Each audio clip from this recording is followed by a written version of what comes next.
Hello and welcome to the Albion Obsessed podcast. We are back, and I have to start by apologising. I think it's been about 20 days since we last did a podcast.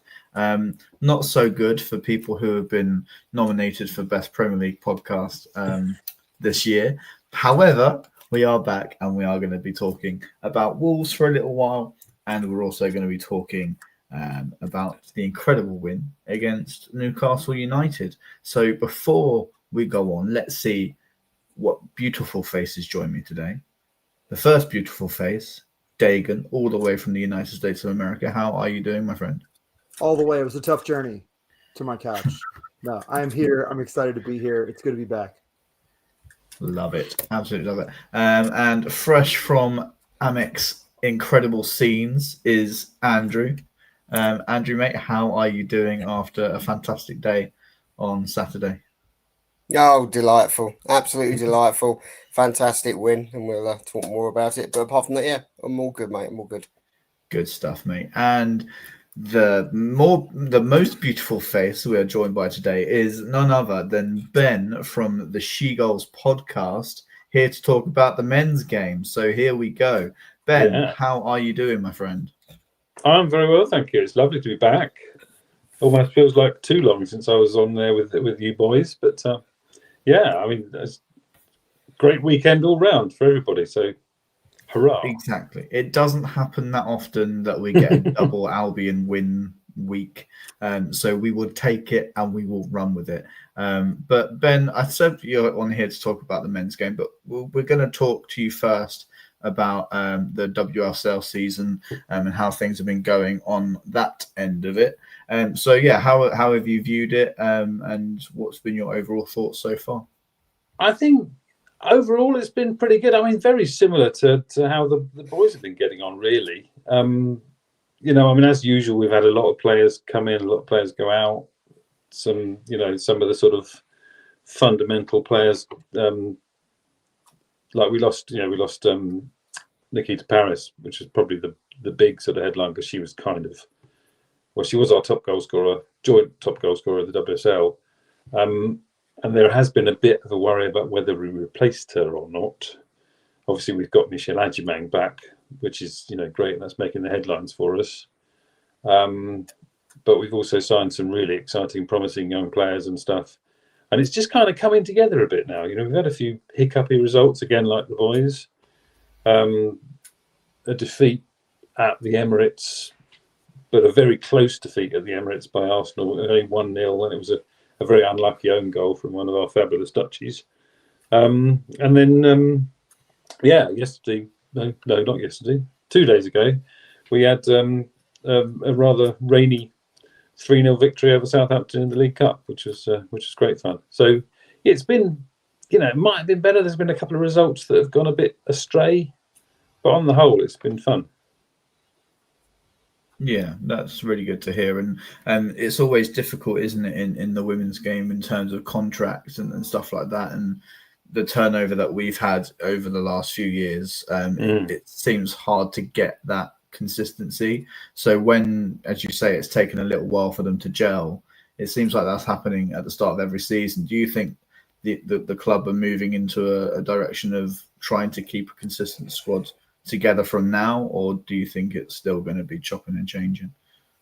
I think, the trend is towards longer contracts now, I think, anyway, generally. I mean, I know one of our sort of big headline signings, Chimaka Ndozi, the Nigeria goalkeeper, she's brilliant. She's fantastic. She's, shot stopper, cross catcher, comer outer, and sweep behind the defence about 30 yards out. That guy's great fun. I know she's on a very long contract, and I think sort of some of the other ones are too. Because again, we're Brighton and Albion. If we get a nice player, somebody else wants them. And I think we've been stung quite a lot in the past by players like Elizabeth Turland, absolutely, scoring for fun for us, and her contract just expired, and she went to Man United, and we got nothing for her. So, there's been a few like that. So I think the trend now has been towards getting players in on longer deals. So if we do have to lose them, then we don't, we get a bit of money. It's not it's not going to be kind of Caicedo money, but it's at least it's compensation. So it's again, I think we upgraded in most of the changes we made, so it's been a good start. Yeah, that's good. And just so people know where to find the She Goals podcast, we do try and plug it as much as we can on the Albion Obsessed podcast. But also, if you're listening to this on Spotify, if you go to our page and then you click on More Like This, the She Goals podcast will be there. It's a podcast that I very proudly produce. It's a podcast that Ben is involved with Duncan, Claire, and Abby. So where can people find you, Ben? Well, yeah, I mean, shegoals.com is the place. If you all the links sort of off that. We're She Goals on Twitter. We're She Goals on Instagram. But yeah, shegoals.com, and then you can just find us anywhere. But again, where you find your podcasts, just look up She Goals, and there we are. Good stuff. So yeah, please do go over that. As I say, very proudly powered by the Albion Obsessed podcast, and there's a fantastic team over there. So go and listen to them talk about Brighton. And if you want extra Albion content, they give you extra Albion content. They go on for 3 hours sometimes, and it's great. So we love it. We've actually had to split the podcast into 2 parts now, which is all good fun. But yeah, if you've got a long walk, you've got a very energetic dog, which you now have, I believe, Joe. So yeah, he is bouncing off the walls. That's all you need. A little personal announcement from me. Yeah, we did get a puppy. Was it yesterday? Me and my wife travelled all the way to Swansea on the train, 5 hours there, 5 hours back, and so far he is so worth it. He is an absolute little darling dog. And he's fitting into our family, as I say, so far extremely easily, which we're very, very grateful for. But let's talk about the men's team then. We'll start cast our minds back a few weeks now, because there's been an international break. Seems to be international break after international break at the moment. I think we've watched England more than the Albion this year. But Andrew, we went to Wolves. There was a disappointing 1-1 draw there. You were there. How was the atmosphere and everything like that? Yeah, the atmosphere was really good for me from the Albion point of view. A little bit quiet from the Wolves side of it, but you expect that because obviously they're in a bit of a lull themselves, being down at the bottom there. But yet again, we had a big issue trying to win the game, and yeah, it didn't really work out, to be honest.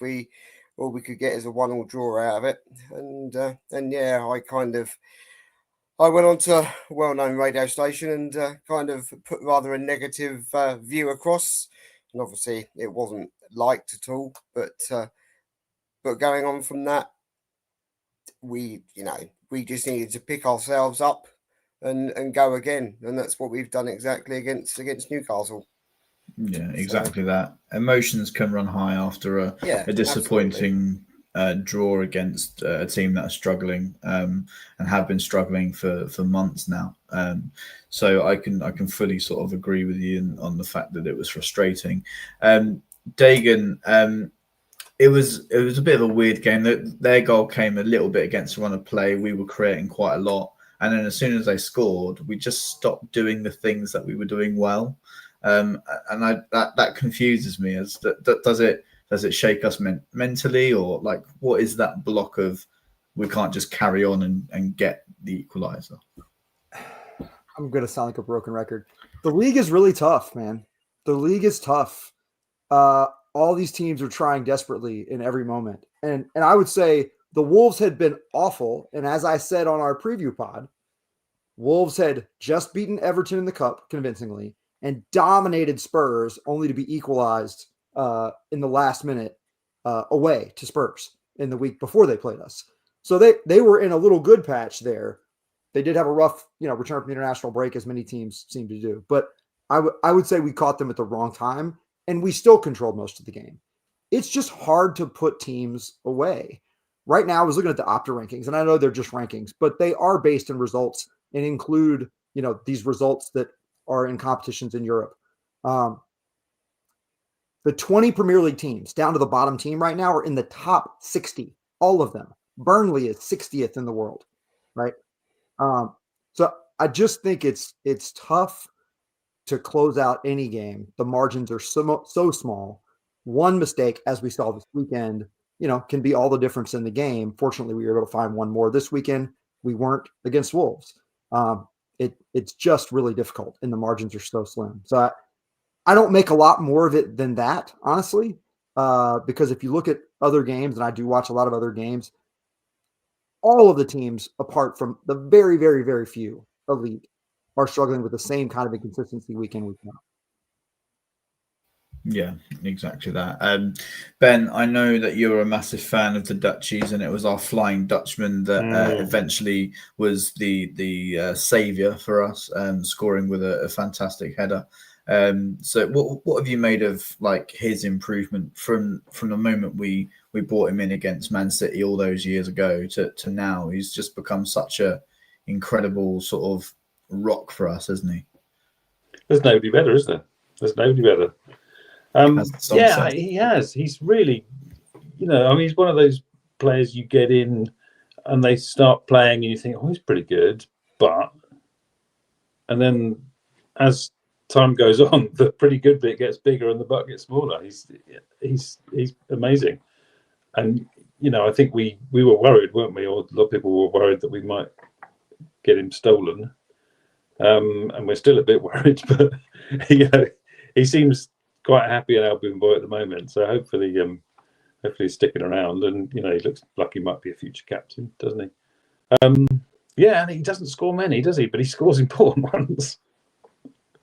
I was interested in his header as well, because Babis went up for that as well, didn't he? But JP was like, get out of it, that's mine. Great.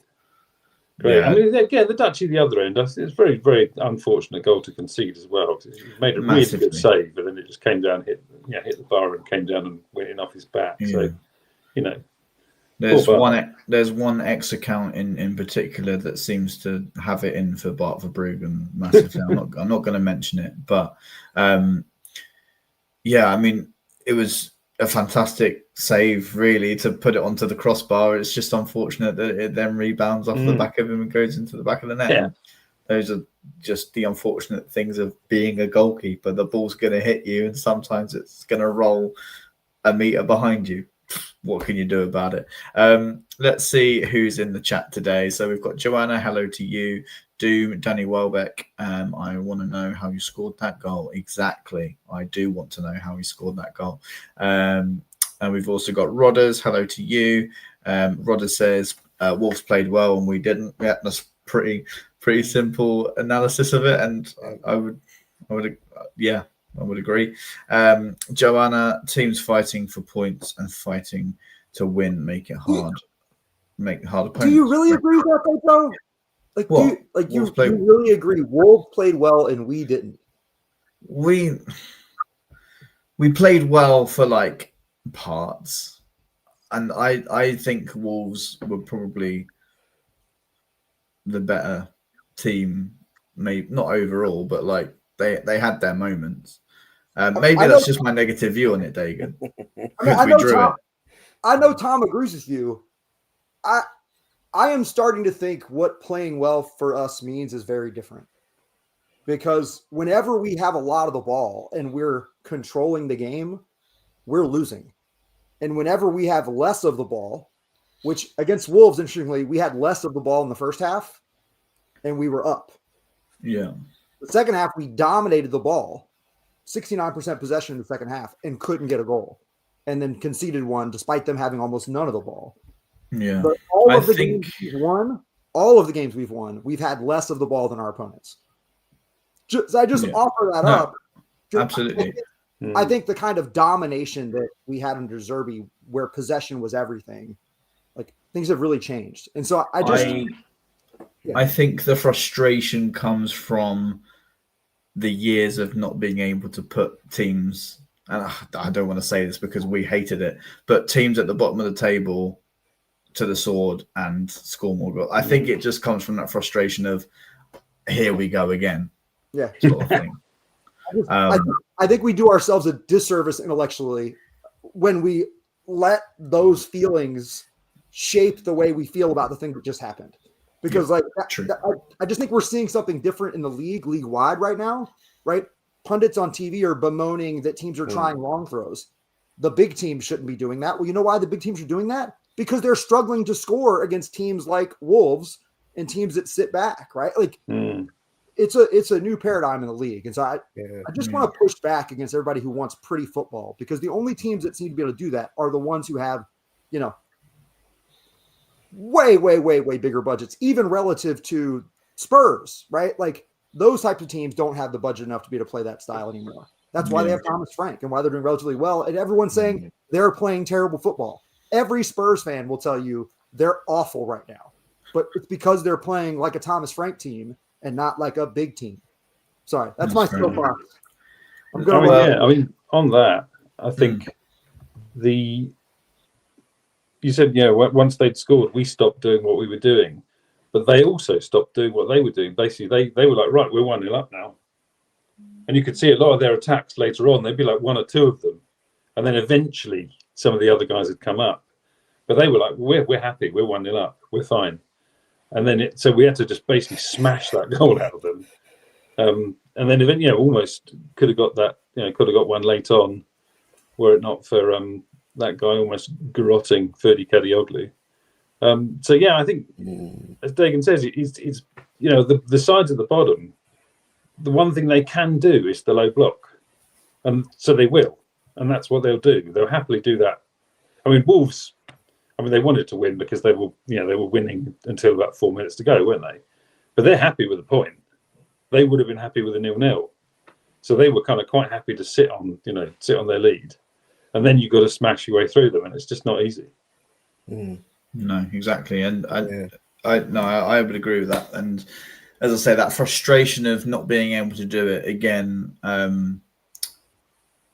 through the Graham Potter era, weren't able to do it. De Zerbi wasn't able to do it. Fabian Herzl wasn't able to do it. So I can you probably swayed me on it's hard to break them down. And that's why 3 managers have struggled of doing that. So fair counter arguments. And you've changed my mind. So fair enough. Andrew, what was the feeling like in the stands though? Because I can imagine, as you say, the frustrations get over, but our away support normally, of full 90-minute support, no matter what's happening, really. Our away support every single time is top notch. We are brilliant. Yes, we all get cross, we all get frustrated with it. From the Wolves' point of view, there wasn't a great deal going on from the fans' point of view. Only when they were on top, and when they scored, wasn't much from them. They are in trouble. But from our point of view, we were brilliant. We got really, really behind the team, and I think it was just that sheer frustration of not being able to break Wolves down, to be able to get some kind of goal out of them, and it took us so long to do it. We could have won it, but we didn't. Wolves were very good, and you've got to take your hat off because they had good possession. They knew exactly what they wanted to do with the ball. It was just that, we were just slightly behind every time. And okay, things changed in the second half, but if you're going to win these games, you've got to play. You've got to play to your best. Just retracting my earlier statement, I was totally backwards on the game script of that game. I just conflated some other game with that game in my head. Just going to retract what I said made no sense, and you didn't come at me. You should be like, dude, you're just wrong. What are you even talking about?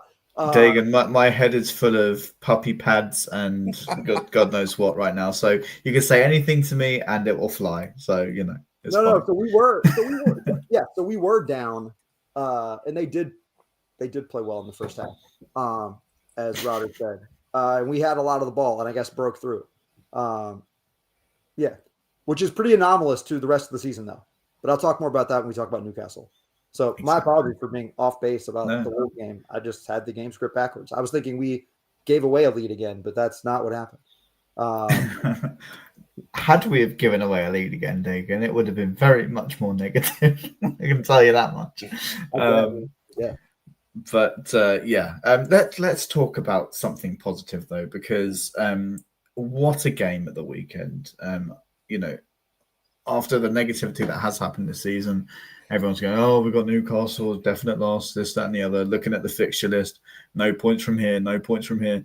But 3 wins, 3 draws, and 2 losses so far this season. I think we need to start realizing where we are and where we're at, because I think we've done pretty well, to be honest. So let's see who started for us against Newcastle. It was for Bart Bruggen in goal, a back 4 of Wifa, Van Hecke, Dunk, and Kadioglu, a midfield 2 of Ayari and Carlos Baleba, 3 ahead of them, Gomez on the left, Rutter, Minte on the right, and Danny Welbeck up top. Ben, when you saw that starting lineup, was you confident that we could get something out of it with not having Carew flying down our left-hand side? Yeah, he's missing, isn't he? But yeah, otherwise, it's really great to see Georgie back. He's got a kind of telepathic sort of thing going on with Danny Welbeck, hasn't he? So really good. And Yasin Ayari is really finding his feet this season as well. So I think we've got other options. Put Mitoma into that sort of equation, and you've got a really good team. But I think, it was good. It's positive. There's a lot of sort of exciting stuff going forward in there. So yeah, it was quite exciting. Yeah, exactly that. And I love that pairing, Dagan, of Jorginho Rutter and Danny Welbeck. I know that you're not the biggest fan of Danny Welbeck, but I don't think you can argue with the productivity of that pairing sometimes. And obviously the 2 behind him in Ayari and Baleba. So that spine for me was really strong against Newcastle. What was your view of that? Yeah, there are things Danny Welbeck does really, really well, and he was in position to do that twice. With space, Danny Welbeck is a great finisher. When he's in traffic and has to create himself, I think that's where he falls short, and where I think João Pedro was a great option for us in games like that, where you just needed someone who could manufacture something on their own, and he could do that at times. Welbeck struggles to do that. But in a situation where you just got to step up and hit the ball, Welbeck is great. And to have the presence of mind for the chip was incredible, right? That's experience, it's poise, it's all the things that, a veteran leader should bring. He's not as fast as he once was. There are times when, he's not our strongest presser, though he works hard. But yeah, you can't say a negative word about what he was able to do for us, because we don't win the match without him this weekend. But I will change my stance on Danny Welbeck. I think there are a lot of things he does well, and there are reasons he's a Premier League striker. But there are games where it feels like the younger legs might be needed. And I think there'll be times again this year where we're crying out for, boy, it really looks like we need an infusion of energy to get forward. But, he'll have more moments. I also believe that's true. I hear the calls for him to be in the England team. I'm not necessarily looking forward to that, because I don't need him to have any more miles on those legs. But no, and I'll say this too about Danny Welbeck. He's always class. Like, I enjoy his responses to the games on Twitter and other places are great. He just is a consummate pro. And that can't be something that's, overestimated around the club and in the locker room. So I'm a fan of Danny Welbeck, the human being, and some parts of his game, but other parts, I worry about having a striker at that age as your number one guy for, pretty much every time out. Yeah, I think that's fair enough. And Danny Welbeck actually celebrated 5 years of being at the club this weekend. And so, yeah, as you say, Dagan, he's been a model professional, obviously huge for the dressing room. and for Simas and Kostulas to be learning behind him and coming on to hopefully finish games for us in the future as well. It's just an incredible thing. Rodder's saying in November he will turn 35. Well, exactly. And Grant saying experience counts, which, yeah, it does. And we'll come on to another experienced player a little bit later who came on to finish the game for us. You made an interesting point, Dagan, about João Pedro and being that option for us that would create. Andrew, I want to talk to you about Jorginho Rutter, because I feel like him coming in, obviously he was with us last season, but he's had to fill those boots of João Pedro in that sort of creative role. And he does so much so well, but he does it in a completely different way. Like, players just seem to bounce off of him, and he's got a massive physicality. And he's got a never say die attitude. Obviously, we see the smile every week after a good training session online. What have you made of Jorginho Rutter's time at the Albion so far? Despite him having, obviously, a couple of injuries, he's class. Every time he's on the ball, every time he lights the pitch up. He gets the team just gathers around him, really, and he's not afraid to get in between. He's not afraid to get in between anybody to get that ball. He will do whatever he can.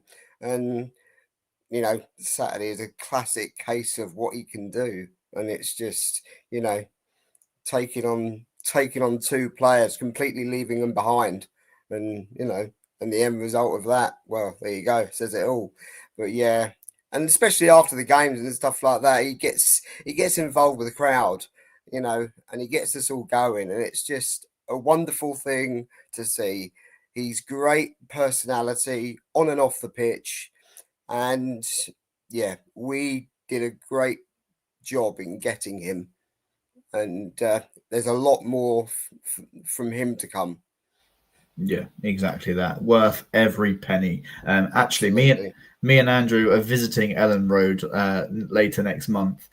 So we will be sure to drop them an extra £10 for their efforts of giving us Jorginho Rutter. So thank you very much, Leeds United. Ben, I want to talk to you about our captain, Lewis Dunk, our ever-present with Dean to Wembley. Monster performance on Saturday. Absolutely colossal. I really don't think, maybe apart from their goal, not really put a foot wrong at all. So this mentality at the moment, oh, he's done. Oh no, he's back. No, he's done. Oh, he's back. Like, is this more proof that we just shouldn't doubt the man? Yeah, as you say, there's people sort of constantly wanting to write him off. Yeah, I mean, he's not as quick as he never was very quick, but he's not even as quick as he was before. But yeah, it's the sort of the brain, and it's just the fact that he will do anything in his power to stop the opposition from scoring, because he bleeds blue and white, doesn't he? So he's just great. I think it's not a position that necessarily always demands a lot of pace, and I don't think necessarily he was sort of faced with a lot of pace at the weekend. So it was one of those sort of things he could deal with. I mean, it was kind of it wasn't like a wonder goal, but it was a very cheeky, well taken goal, wasn't it? The Newcastle one, one of those little sort of behind the back sort of flick things. There's probably a name for them, isn't there? But I can't think what it is. But he's just the positioning and stuff. When you lose the pace, you just develop a way of playing that means you're there before they are, kind of thing. So I mean, there will come a time, but I still don't think it's here yet. Yeah, no, clearly, and obviously Fabian Hertzler puts a lot of faith in him. So I really think that, and again, I don't want to get carried away just after one good performance against Newcastle, but I think he's, as the season's going on, he's getting better, and he's getting back to the Lewis Dunk that we know. I saw he was like strapped up on the back of his neck as well. So maybe he's starting to understand his limitations and the things that are going wrong in his body, and maybe the new physios and doctors are helping him get back to the Lewis Dunk we all know and love. So yeah, nobody doubt Lewis Dunk anymore until, as Ben says, the time comes, which is inevitable because time catches up with us all. I don't want to get that morbid. Anyway, Dagan, let's talk about. I know we spoke about Jan-Paul Van Hecke earlier in regards to the Wolves game, but the Newcastle game was his 100th appearance for the Albion. 100 people came over from his hometown to watch him. I just want to make a campaign for his family to come every week, because whenever they're there, he seems to be like 10 out of 10. So 100 games for our amazing Dutchman. What have you made of him? Same question I gave to Ben, really. His improvement from bringing him in at the stateside tournament, which you were at up until now. Wow, that's true. He got sent off in that first game that I saw, as I recall, against Chelsea. He did. He did play a little bit at the end of the season prior, but then he really came into the side at that tournament. Yeah. But I'd forgotten that you mentioned it. Which is emblematic of, I think he really gets up against these top teams. It's just clear to me he sees them as a measuring stick, and he brings just kind of a brashness into those particular matchups where you can just see, if it's Haaland, he's going to pound his chest and get in his face. He has that irritant quality to him, which I think you need one of those out there. McAllister was sort of that guy when I first started following the Albion, who just seemed unafraid of anyone. I enjoy that Hecke a lot because of that intensity. And, many are saying he's a future captain potentially. Many are also saying he'll be at a big club any minute now. It'll be interesting to see which one of those is true.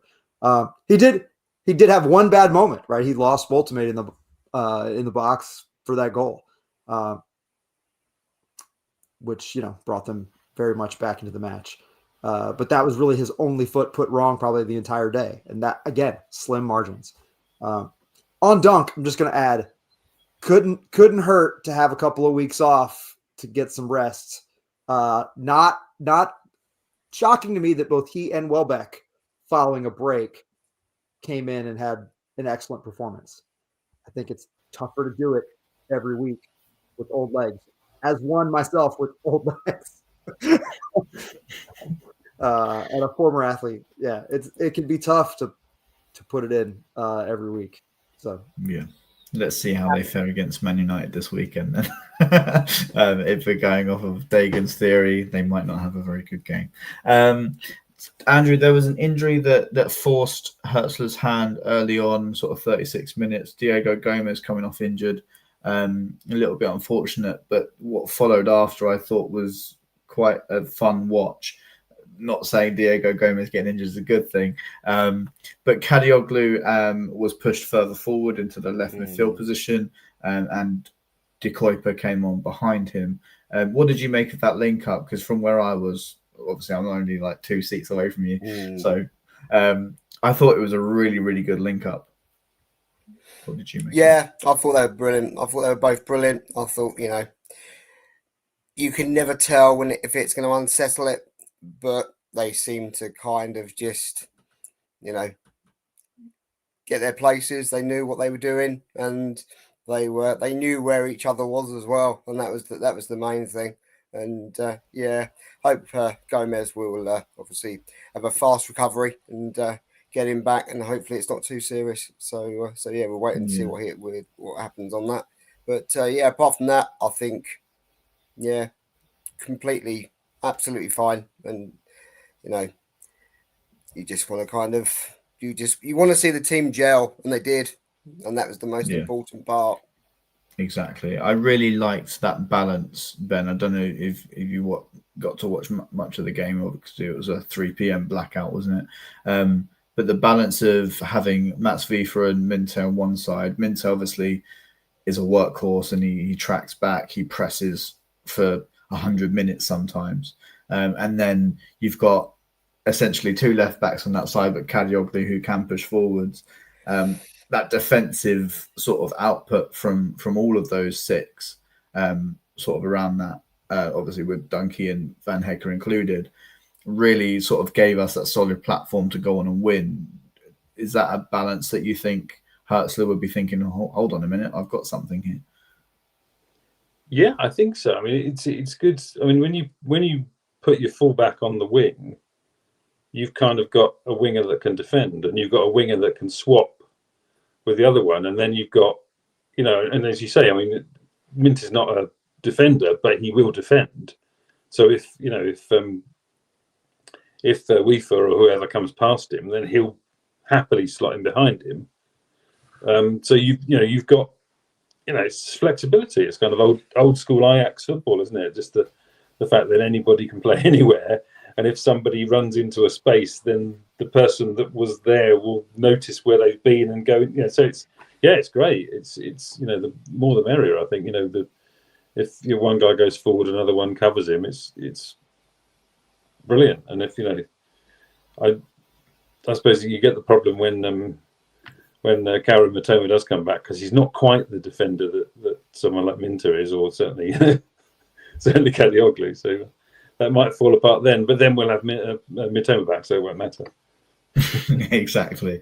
Dagan, my first question to you is, one, should Karim Matoma worry about that left-hand side that was successful? I know. I'm asking you just because it's, I need to. And my other question, I've forgotten it. So answer that question until I remember the other one. No. There's it. No, Matoma is very safe, I think, in his role. I think what this opens up is the idea that maybe, just maybe, we're okay taking him off and he doesn't need to play a full 90 every time. And we can help save his legs for the long term. To me, that's the positive takeaway. But the notion that I don't think anyone's a better option than he is out of the gate.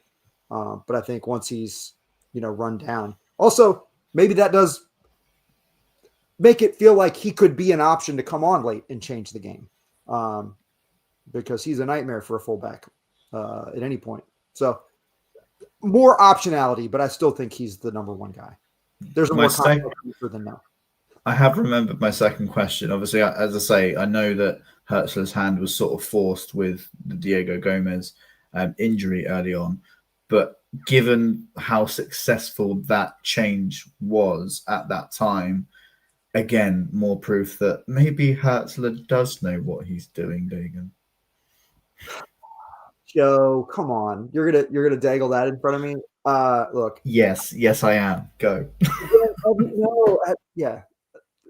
Just go read any number of the tweets that I put out this week, because they're all about our manager. I'm going to continue to support the guy. The results are the best they've been. You've heard me say this on this podcast before. I don't want to get wound up and go on a tirade. So I'm going to just say the guy knows what he's doing. Tony Bloom knows what he's doing. That's why Hertzler's here. And that should be enough for Brighton fans, because if we don't know that Tony Bloom knows what he's doing at this point, then we haven't been paying attention to the club. And we're also not looking at USG, or we're not looking at Hearts. It's just harder in the Premier League to take a team to the very, very top than it is there.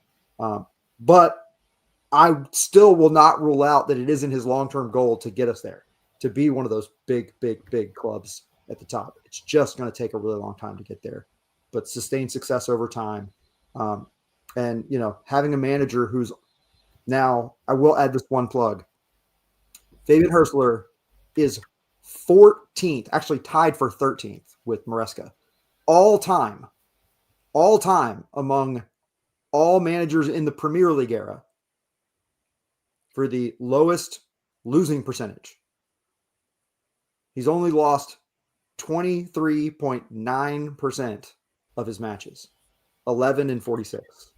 The only question I have on that is that due to the sample size. I mean, that is using his number of matches managed as the minimum. Two others are at the same number of matches. Slot and Maresca are both in that top 14. Fair.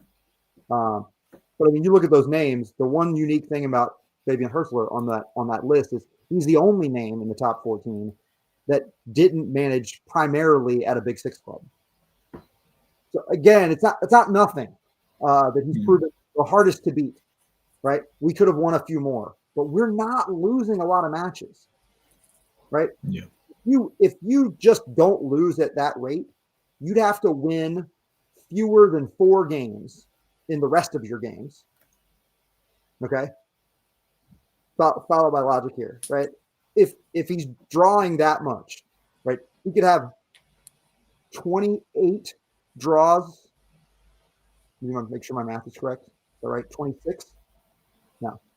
24 draws. 4 wins.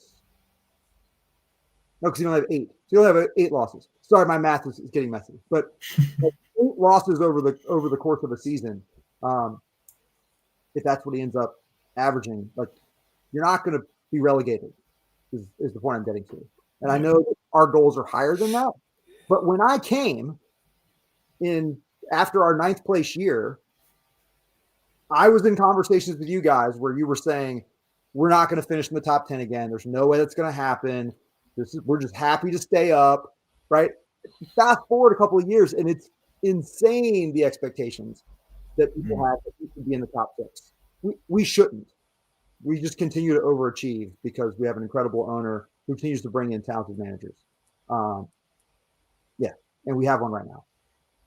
Back to club, back to manager. If he gets fired, he gets fired. It'll happen at the end of the season. But until then, don't boo every time we struggle. Every squad is struggling right now to some extent. Preach it from the hilltops, Dagan. I feel like I've neglected the chat, so I'm just going to have a quick read of the chat as well. Roger says, Newcastle striker had no pace, which helped. I will be honest, I was slightly concerned about facing Waltemada, but he didn't actually offer that much, to be honest. And I think, obviously, Van Hecker and Dunkey were just stellar against him, to be honest. Joanna's saying she remembers Jamble Van Hecker's red card and everyone moaned at him for it. Now look, exactly why we shouldn't just write somebody off from the off. Phil says, any news on Van Hecker's contract negotiations? I haven't heard anything, to be honest, but I did hear that it was the new sporting director's main priority was to get Van Hecker to sign a new deal. Callan says, evening, hello to you. Mike, nobody is better than Jean-Paul Van Hecker. Now let's get him signed up to a new contract. Absolutely. Joanna Weaver had a good game. Yeah, absolutely was fantastic. And Phil is saying that he thinks that a break from the tone would be good. He's not been the force that he was at the start of last season. Hopefully he's not far from that level. Yeah, I think you're right, Phil. He's struggled a lot with injuries in the past, and whenever he has had those struggles, he's not been at the levels he is. But once he's gotten over that, we all know what Karim Matoma can do. And Rodder says Dan Burn versus Yankuba Minter was great. It was fantastic. And from where me and you were sitting, Andrew, that was a battle that we saw very closely. So it was lovely to watch. Let me just check my notes because I've lost where I am in the game. No. This is so professional. This is why, again, you should have voted for us as the best Premier League podcast, which you can't vote for anymore because voting has now closed. I just thought I would mention that. Let's talk about the goals. Dagan, you mentioned it briefly, but Andrew, as I said, a fantastic performance from Jorginho Rutter, plays it through to Welbeck, and I wrote this down, so I have to read it. Seagulls love chips. Thank you very much. Thank you. I'm here all week. A fantastic goal, and Danny Welbeck showing that experience, Andrew. Yeah. And let's not kind of leave out Van Heck in this because the actual first pass came from him straight through the, it was a straight pass to Jorginho. He's taken out 2 of their players because they can't catch him. Welbeck's waiting and waiting, and then suddenly gets the pass. And to be onside at that point can be quite difficult because of the small margins. So for him to be onside and take it as well as he did, chipping it over the keeper, it didn't. Okay, when you look at it, it looks like it wasn't it wasn't miles up in the air, but it's the quality. You've got a goalkeeper with his arm out trying to prevent that ball from going over him, and it's just those little margins make all the difference. And yeah, just another quality goal from Danny himself, and he's on top form right now, and it's going to take a lot to stop him unless he gets unless something else happens and he gets a small injury or something. But at the moment, he's on top form. Yeah, exactly that. I would fully agree. There was a really nice moment after the Chelsea game in the Albion Unlocked videos. Fabian Hertzler lauding Danny Welbeck, saying, "You are back." And he's proving that again with 2 more goals. Ben, something that fascinates me about strikers like Danny Welbeck, or strikers as a whole, is how much time they've got to calculate what sort of finish they're going to do and how much they're going to loft it. Some of it might be luck, but is not all luck. There's some calculation that goes on split second in your head. Again, like I said to Andrew, just a really classy finish from Welbs. And what did you make of the goal? Yeah, I mean, as you said, it's that sort of, they almost slow it down in their heads, and they can see where the keeper's going. And it's not just, when I played football a very, very long time ago, the few times I ever got the ball in front of goal, it was like, right, get it in between those, just somewhere on target.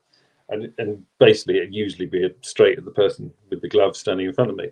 So someone like Welbeck or whatever, actually, funnily enough, the Albion put out a nice sort of split screen Instagram thing, and also on YouTube, I think, of Danny at the top and Fran Kirby at the bottom, because they both scored this sort of delightful keepers coming out, doink it over sort of thing. It's just that ability to be able to say, well, obviously I need to get it on target, but I need to put it over there or over there, and it's just that split second that they, something that us mere mortals could never do. It's fantastic. Yeah, exactly that. And obviously it takes just a lot of training and a lot of time being in front of the net. Andrew, me and you play football together, and you very much know I'm a hit and hope guy. If it goes in, fantastic. If it doesn't, whatever. I would never be Danny Welbeck, and that saddens me. Dagan, let's talk about the second goal. It was a fantastic ball from Yasin Niari, who we haven't spoken about nearly enough today. Who was, I think, Ben, you said, is really finding his feet this season. I would wholeheartedly agree with that. Rifa's shot is blocked. And then, again, from where I was sitting, it looked like the Newcastle defenders just parted ways for Danny Welbeck to pop it into the back of the net. It was incredible to watch. And the scenes in the North Stand were just, next level. And I think that Danny Welbeck was about to be subbed off, because Hertzler and Crofty had a little bit of a laugh together. So what did you make of the goal? And obviously very well timed.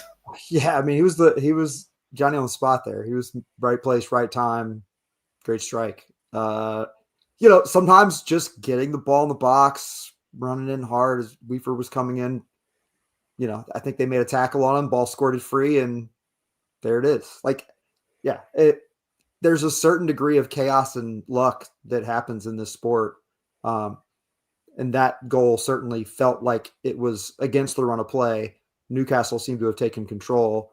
And, so often we're the ones complaining about having a moment like that go against us. It's nice to feel it go our way. What I'll say, there's always more design. I don't know if you guys can see this. I'm going to try to hold up a picture, because this look at our line before JP plays that pass, I don't know if that can come through. but look at their mid block, and then look at our attackers with the numeric advantage behind the mid block. Do you see it? So when that ball comes through to Reuter, we're downhill, and they don't we have a numeric advantage right away. Everybody lagged. They got everybody lagged. Everybody back. 4 across the middle. Yeah, you're back now. Right? Five across the middle. 5 across the middle. Yeah. Because Welbeck's there, Jorginho's there, Kadioglu's there. I guess it's De Kuiper wide, and then Weaver. That's the first goal. That's the first goal. Yeah. Look at that. Right? But that's the tactics that he doesn't have, right? Because individual brilliance, right? The JP's great pass through to Jorginho, and he made no, it's like we created a numeric advantage in transition by sitting deeper than their mid block. Right? That's not an accident. That's right, a choice. And again, using these fullbacks the way that we are, right? Both of them pushed up high. And the wingers tucked inside. Yeah, exactly that. Again, as you say, Dagan, no tactics. Let's talk about, obviously we mentioned Yasin Yari. Let's talk about Carlos Baleba, Andrew. I thought he was very much back to his best. Even in the warm-up, he looked like a massive weight had been lifted off his shoulders. He was laughing and smiling again. And I always thought it was just a mental block on him over the last few weeks. So do you think that we're going to see now a Carlos Baleba fully committed until the end of the season? I think he's back. I think he's finally turned the corner. We can only really hope that he's going to get back to his best. And hopefully the backroom team are supporting him in every way, because it certainly didn't look like there was any issues on Saturday. He played really, really well. And he was being the player he was last season. And it's just, let's just hope that it's either behind him or he's working with it and he's getting better, because he seems to be playing a lot better, especially in that Newcastle game. So fingers crossed. I agree. Mike in the chat says this season. Let me put my teeth back in. Feels different for me. I feel like it's building, like the team is becoming stronger, more confident. I mean, if it's not about how you start, it's about how you finish. So I don't know, we're only eight games in, so that's a bit stupid of me to say this at this point. But if we can have a strong season from now until the end of the season, it's going to be a really impressive one. Rod is saying we have an impressive record in Premier League against petrol state Newcastle. Yeah, exactly that. Joanna saying that she agrees with Mike. I'm worried though, as we have some big games in a short frame of time coming up. So hopefully we can maintain this intensity. Yeah, exactly that. Fabian Hertzer speaks about football with intensity a lot, so it'd be good to see it from the lads over these next few games. And Mike says, usually we come out on fire, then limp into the latter part of the season. This season feels the opposite, hopefully. And Phil says, that's why I haven't been worried about our start to the season. Normally we start well and go off the track around Christmas. Hopefully this means we won't have that post-Christmas dip this season. Yes, we don't want any Christmas blues. So please, Brighton, give us all the presents we asked for. One thing that did slightly concern me, Ben, was when Carlos Baleba came off, it looked as though Newcastle took that and really, controlled the game from that point on. But obviously, from my point of view, Newcastle were always going to have a period of some sort of dominance because it's Newcastle and they're a fantastic team. So did that worry you, and that over-reliance on Baleba? I guess a little bit. I mean, obviously, bringing on James Milner, who's kind of got the sort of the brain, if not, maybe not quite the legs anymore. But yeah, I mean, they're a good side, aren't they? So, you can't necessarily expect to be dominating them for 90 minutes. I suppose, they scored shortly afterwards, didn't they? So, that whether that was a direct sort of result of, I don't know. because Georgie went off at the same time. So I mean, it's the front to back, isn't it? That suddenly the whole team changed its shape slightly. People are getting used to the fact that somebody else is in that position now. They're getting up to speed with the game, and so yeah, I don't know. I was worried about him at Wolves. I mean, there's an argument that he should have been sent off, possibly for a straight red and possibly for 2 yellows, or possibly for a yellow and a red. But yeah, I mean, it's good to see his head's back in it, and yeah, but I wouldn't want to rely on him too much. But I think it's difficult to say because, as I said, it's the fact that Georgie went off too. Again, Babis Seamas is a different player to Georgie, as well as Milner being a different player to Believer. So you never quite know which one of them made the difference, whose fault it was. No, which one of them made the difference or whatever. Just suddenly the team was different. So difficult to say. But yeah, it is really great to see him back, isn't it? Yeah, definitely is. Dagan, I thought we did really, really well to weather a couple of storms. Obviously, after the Newcastle goal, they picked up a little bit on their momentum. We're really pushing for their winner until we got our eventual winner. And then after we scored, obviously they were looking for that equaliser. So, obviously Coppola coming on as well for the last few minutes really helped us out. What did you make of our resilience to weather that storm? I mean, yeah, if you look at the late stages of that game, we were dominated, right? I mean, they had the ball, they're coming downhill at us. Everything that we say, if that goes the other way, well, what was wrong? Why did we lose this game? But yet, we found the unlikely goal, and it's just, it's really, really hard to get these results. Because we're not miles better than Newcastle, right? That's not true.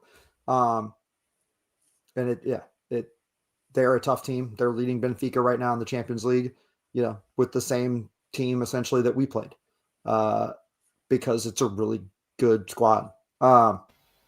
Sometimes you need a little luck. I'd love to have all the right analysis, but sometimes I don't think there is a right analysis. It just worked out this time.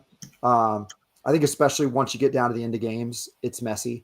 The tactics are there, but Dunk's flying challenge that he rushed over towards the sideline and maybe saves the game there. Like, that's the kind of thing that happens or doesn't happen that could have been the difference in a game. But it was Herculean in the moment, right? I mean, that will be like a lasting image of Lewis Dunk. When he was already banged up, he'd been limping around before that, and then he goes flying out. Then you see him get back up, and he's like hopping, clearly in pain, but he was going to get there. He was going to win the ball. And so, how do we do it? Stuff like that, individual plays, right? And that's it. People complain about things coming down to individual brilliance, but there are men on the pitch making this determination. There are women on the pitch for the women's team, right, that are doing these incredible things, making Herculean effort. I'll say as a side note about the women's game that I meant to say, that 1-0 Arsenal loss was an incredible watch. It was an incredible watch as a side note. And just talk about people putting it all out there. Our women's team, they were putting it all out there and gave Arsenal all they could handle. The goalkeeper was astounding. Our goalkeeper was astounding, for what it's worth. And also, I'll say I try to watch as much of the women's team as I can, and I do that in part because the stadium cameras are awesome because they're up really, really high. And if you want to get a tactical view of a game, watch the women's team because it's a view unlike what you can see in the men's stadiums that are so big and the cameras are so pulled far back from the stadium. Sorry, total side note, but just my nerdery learning about the game. The women's game is great to watch. So that's something you're missing out on if you're not watching the women's team. I know that's apart from the question you just asked me, but I meant to say it earlier. And talking about playing with heart brought it to mind. Yeah, exactly that. Talking about nerding out over how things look on a football pitch, Ben. I know you're a massive fan of football boots. Have you had a chance to look through the men's team and pick your favourite football boots from them? Oh, I haven't actually yet. I haven't. That's a task for you to come back to the Albion Yeah, Obsessed that's the podcast homework for me. I think I'm the best player in the women's team is generally pretty much 99% of the time it's Maisie Simons, our skipper. She wears a beautiful pair of sort of Adidas Coppers. So I'm an Adidas Coppers guy. So anyone wearing those will score highly. But there's some quite stylish things out there too. So yeah, I'll get back to you on that. I do love a good Adidas boot. So yeah, I fully agree with you on that one. Just a quick note as well. Kostulas had his first Premier League minutes as well. So big props to him for working so hard back from his injury at the start of the season or the end of last season, which carried through. I'm really excited to see what he can give us going forwards as well.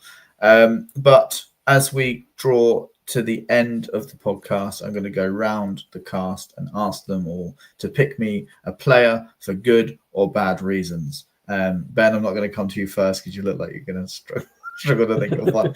Andrew, can you give a nod to a player that you thought did well or did terribly, which was no one? I'm going to go for... Who am I going to go for? That's the big question. I'm going to go for Minter, actually. I think Minter, superb. He gave the Newcastle defence absolute hell, and he deserves all the credit for that because he took them to the byline, and they really had difficulties in managing him. So, yeah, definitely. Yeah, that is a very, very good shout. Dagan, who is the player that you would like to highlight? Yeah, it's a tough one, right? Welbeck is the obvious choice. I have my podium. I think Minta is on it, though. Van Hecke is a good shout too. But I think for me, there's just something symbolic in those Dunk moments, and in winning a hard fought game. So for me, Dunk is the man of the match. Welbeck is second on the podium, and Minta is standing third. But I agree with Minta. Love it. And Ben, who would you like to highlight? Well, I was going to nominate Dan Burn for his assist for Welbeck's second goal, but on our side, I mean, again, you said we don't talk about him enough. I think Yasin Ayari is fantastic in midfield this season, and that pass sort of basically just scythed the Newcastle team in half. To Matt, and if Dan Burn's not there, Matt Weaver's putting that in the top left-hand corner. That would have been beautiful. That would have been goal of the season. But Dan Burn instead decided he wanted the assist and passed it to Welbs. But yeah, just that pass was symbolic of just what a really great player he is, and he's really kind of almost under everybody's radar. So great, yeah. I agree. Hopefully, he still continues to fly under the radar, so a certain blue club don't come. Exactly. No, he's rubbish. You don't want him. Yeah, big shout out to Big Dan Burn as well. I'd give a shout out to him anyway because it was just so good to see him back, and he's always very respectful of the platform the club gave him to then move on to his boyhood club and ultimately win a trophy for them. So it's incredible to see. So Big Dan Burn, we love you, and thanks for the assist. Ben, you actually stole my player who I was going to highlight. I was going to highlight Yasin Ayari. So now I've got to think of someone else. I mean, I'll give it to Jan-Paul Van Hecke. Just for being 100 up for the Albion is a fantastic achievement. Someone that I think needs to be given all the love, and hopefully that would entice him then to sign a new deal and become Mr. Brighton Hove Albion behind Lewis Dunk, obviously. So incredible performance from him. Also as well, big shout out to Bart Verbruggen.